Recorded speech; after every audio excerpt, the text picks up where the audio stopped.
इंसाफ हम करेंगे। माही बेहाल पड़ी थी।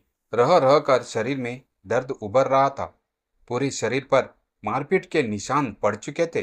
मारते वक्त कभी सोचता भी तो नहीं था निहाल सिंह, माही का पति निहाल सिंह, कभी उसे बालों से पकड़कर खींचता तो कभी मारने के लिए छड़ी उठा लेता। शराब पीने के बाद तो वह बिल्कुल जानवर बन जाता था। फिर तो उसे यह भी ध्यान नहीं रहता था कि उसके बच्चे अब बड़े हो चुके हैं।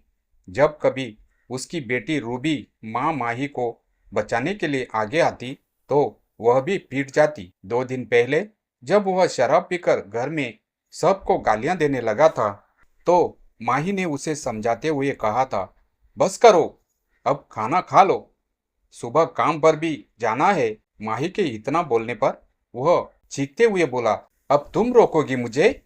अभी बताता हूं तुझे। फिर तो उसका हाथ ना थमा। आखिर रूबी दोनों के बीच में आ गई और उसका हाथ पकड़कर झटकते हुए बोली, पापा, अब बस भी कीजिए। गलती तो आपकी है। मम्मी को क्यों मार रहे हो? कितनी बार कहा है कि तू बीच में ना बोला कर, जा यहाँ से। रूबी को पीछे धकेलता हुआ वह बोला, जाओ निकलो मेरे घर से। यह सुनकर माही घबरा गई। इससे पहले भी तो वह कई बार उसे घर से निकाल चुका था। लड़खड़ाता हुआ वह बेड पर गिरा और सो गया। रूबी ने माँ को उठाया और दूसरे कमरे में ले गई। उसके जख्मों को साफ कर दवा लगाई और बोली, मम्मी, अब बहुत हो गया। पापा नहीं सुधरेंगे। यह रोज रोज के झगड़े जीने नहीं देंगे हमें। माही दर्द से कराहते हुए बोली, हाँ रूबी, मैं भी अब थक चुकी हूँ। मुझे समझ में आ चुका है। अब मैं इन्हें कभी माफ नहीं करूंगी। बेशक रोए या गिड़गिड़ाए, मैं इनकी बातों में नहीं आऊंगी। अपने सिर पर लगी चोट को सहलाते हुए माही दृढ़ निश्चय के साथ बोली, तुम बुलाओ पुलिस को।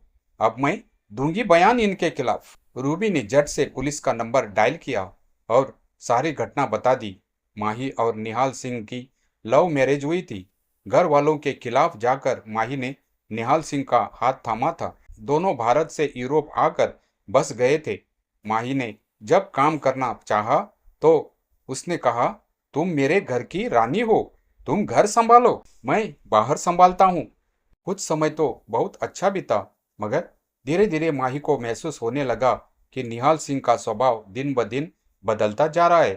काम से आते ही वह शराब पीने लग जाता। तब तक बच्चे भी हो चुके थे। उसने खुद को बच्चों में व्यस्त कर लिया। जब कभी माही उसे बाहर जाने को कहती, वह मना कर देता। निहाल सिंह अब छोटी छोटी बातों में भी माही पर शक करने लगा था। जब कभी काम का लोड बढ़ जाता, वह झल्ला कर कहता, मैं नहीं उठा सकता इतना बोझ।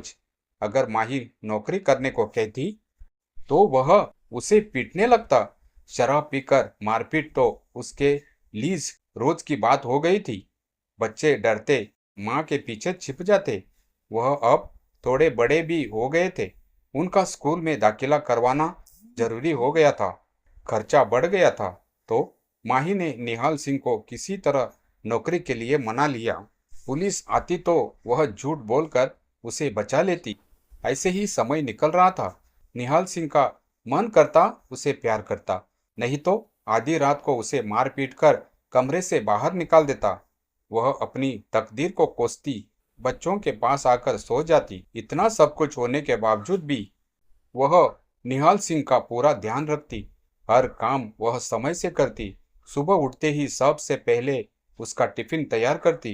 किसी तरह उसने निहाल सिंह को मनाकर बच्चों को साथ वाले बड़े शहरों में पढ़ने के लिए भेज दिया था, ताकि वह दोनों पढ़ लिख कर अच्छे नौकरियों पर लग सके। असल बात तो यह थी कि माही उन दोनों पर पिता की गलत हरकतों का असर नहीं पड़ने देना चाहती थी। एक दो बार ऐसे ही किसी बात पर गुस्सा होकर निहाल सिंह ने माही को आधी रात में घर से बाहर निकाल दिया था। माही की मौसी का बेटा इसी शहर में रहता था। वह उसे फोन करती और वह उसे लेकर अपने घर चला जाता। फिर उसने माही को समझाया, ऐसे तो यह भी नहीं सुधरेगा। तुम कब तक इसकी मारपीट बर्दाश्त करोगी? मौसी के बेटे ने खुद ही पुलिस में उसकी रिपोर्ट लिखवा दी।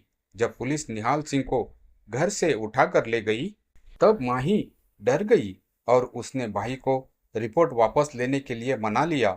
जब ऐसा 2-3 बार हुआ तो वह भी पीछे हट गया। माही इसे अपनी किस्मत समझकर समझौता कर रही थी। उसे पता था कि निहाल सिंह क्रोधी है, पर उसके बच्चों का पिता है। वह भले ही अब उसे पहले जैसा प्यार नहीं करता, मगर वह उसके लिए तो आज भी वही उसका प्यार है। तभी एक दिन निहाल सिंह काम से आते वक्त अपने साथ एक जवान औरत को घर ले आया। माही ने उसे देखते ही निहाल सिंह से उसके बारे में पूछा कि यह कौन है। तो उसने बताया, यह प्रीति है। इसका पति मेरे साथ काम करता था। ज्यादा शराब पीने से वह मर गया।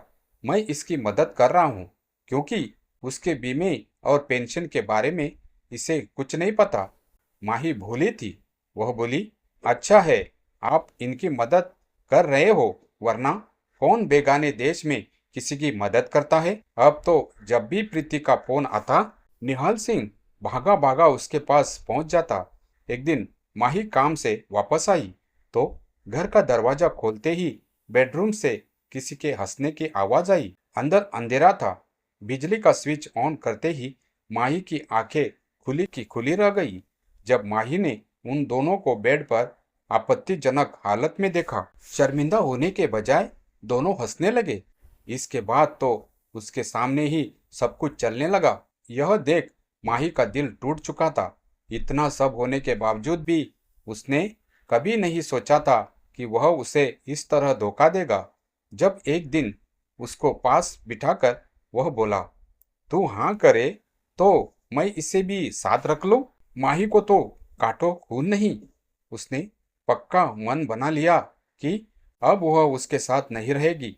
बच्चे पढ़ लिख कर अब अच्छी नौकरियों पर लग चुके थे। सिर्फ छुट्टियों में ही वे घर आते थे।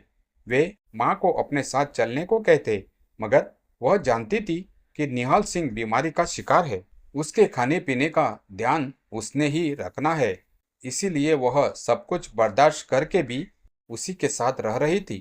आजकल छुट्टियों में बेटी रूबी घर आई हुई थी। कल की हुई मारपीट के बाद माही ने रूबी को निहाल सिंह और प्रीति के संबंधों के बारे में भी बता दिया। रूबी को अपने पिता पर बहुत गुस्सा आ रहा था।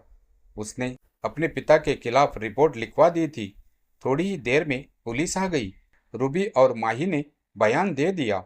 माही की चोटें इसके साथ हुए अत्याचारों की साफ गवाही दे रही थी। माही ने यह भी बताया कि जब वह पेट से थी तो निहाल सिंह ने उसे बहुत बार पीटा था। रिपोर्ट को मजबूत बनाने के लिए पुलिस वालों ने माही की चोटों की फोटो भी खींचकर साथ लगा दिए। पुलिस निहाल सिंह को साथ ले गई। वहां उसे 2 दिन हिरासत में रखा। फिर वार्निंग देकर छोड़ दिया गया कि वह माही के आसपास भी नहीं फटकेगा। अगर उसने माही को तंग किया तो उस पर कार्रवाई की जाएगी और 2 साल की जेल भी हो सकती है। उसे एक अलग घर में रहने के लिए कहा गया। निहाल सिंह फोन करके बार बार माही से माफी मांगने लगा। उसे पता था कि माही का दिल पिघल जाता है। वह उसे अब भी प्यार करती है। मगर रूबी ने माँ को साफ साफ कह दिया, मम्मी, इस बार अगर तुमने पापा को माफ किया तो मैं कभी आपसे बात नहीं करूंगी। माही ने निहाल सिंह का अब फोन उठाना बंद कर दिया। रूबी पिता को फोन पर धमकी देते हुए बोली, आज के बाद अगर आपने मम्मी को फोन किया तो पुलिस आपको 2 साल के लिए जेल में डाल देगी। मम्मी अब अकेली नहीं है। आज तक जो आपने उनके साथ किया उसके लिए हम तीनों आपसे कोई रिश्ता नहीं रखेंगे। आज तक जो बेइज्जती मम्मी की हुई है उसकी सजा तो आपको भुगतनी पड़ेगी। मम्मी को उसके बच्चे इंसाफ दिलवाएंगे।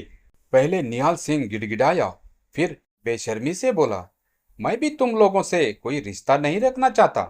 आज तक मैंने तुम दोनों की पढ़ाई पर जो भी खर्चा किया है वह मुझे वापस चाहिए। यह सुनते ही रूबी की आंखों में आंसू आ गए। उसका पिता इतना गिर सकता है उसने कभी नहीं सोचा था। मगर फिर भी वह हिम्मत कर अपने आंसुओं को साफ करते हुए बोली, पापा, कोई बात नहीं, हमारी नौकरी लग चुकी है। हम दोनों हर महीने आपको खर्चा भेज दिया करेंगे, पर अब मम्मी की और बेइज्जती बर्दाश्त नहीं करेंगे। कहते हुए रूबी ने फोन रख दिया और माँ माही को अपने गले से लगा लिया।